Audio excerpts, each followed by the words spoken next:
warahmatullahi wabarakatuh. Shalom, Om Swastiastu, Namo Buddhaya dan salam kebajikan. Perkenalkan, nama saya Ince Rai dengan nomor NIM 2302111501002 akan menjelaskan beberapa materi pecah-pecah mengenai semotika. Baik, sebelumnya apa sih itu semotika? Semotika adalah studi tentang simbol dan makna dan tentang cara mereka digunakan dalam komunikasi manusia. Istilah semotika berasal dari kata Yunani samion yang berarti tanda.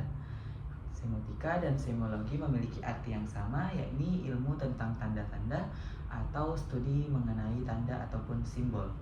Lalu siapa sih tokoh atau aktor semotika? Yang pertama ada Charles Sanders Peirce dan juga Ferdinand de Saussure, di mana Charles merupakan orang yang membuat istilah semotika, sedangkan Pak Ferdinand adalah orang yang membuat istilah linguistik struktural. Lalu selanjutnya adalah secara umum, semotika adalah proses interpretasi dan pemaknaan tanda oleh manusia yang hidup di dalam masyarakat. Pemaknaan tersebut melalui 3 hal, yakni yang pertama representamen, lalu objek dan juga imperted, di mana representamen ini adalah bentuk fisik dari tanda itu sendiri yang dapat berupa kata-kata, gambar atau tindakan yang merujuk pada sesuatu, seperti contohnya adalah sebuah logo perusahaan kopi dengan gambar cangkir kopi yang sedang mengalir dan tulisan nama merek di bawahnya. Lalu kedua adalah objek. Objek merupakan hal atau konsep di dunia nyata yang direpresentasikan oleh tanda atau representamen. Contohnya adalah kopi dan pengalaman menikmati kopi di kedai tersebut. Lalu selanjutnya adalah interpretan.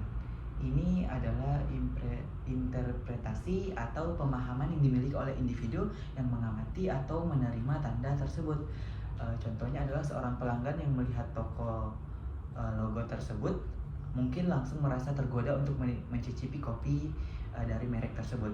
Implementasi dalam hal ini adalah respon emosional yang diinginkan untuk membeli dan menikmati kopi dari perusahaan tersebut. Contoh lainnya di mana adalah ada seorang turis yang menganggap pucuk dari Monas ini adalah sebuah es krim, di mana nyatanya adalah itu adalah sebuah api. Hubungan representasi pucuk Monas dengan es krim ini merupakan proses semiosi yang terjadi pada sang turis. Lalu proses semiosis ini tidak hanya terjadi sekali, tetapi bisa terjadi berkali-kali, bisa menjadi membentuk tanda dan dari satu ke tanda berikutnya.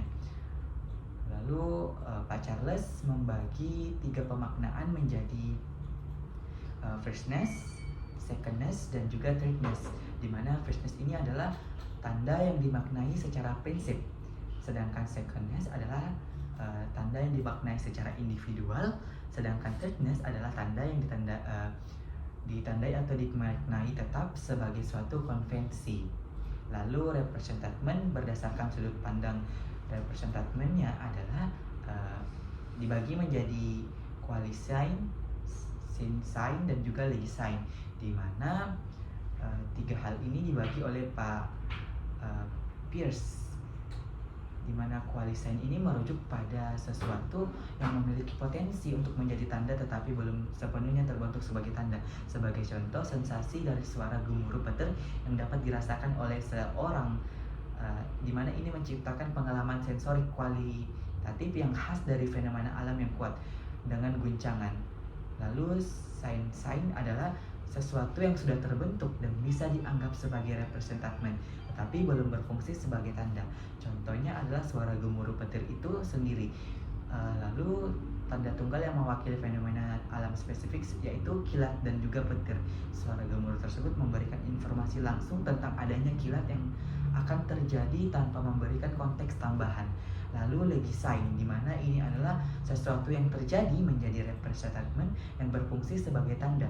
Contohnya penggunaan simbol petir yang digunakan secara luas sebagai tanda untuk memperingati tentang badai atau cuaca buruk. Simbol petir adalah legi-sign karena telah disepakati banyak orang atau khalayak ramai.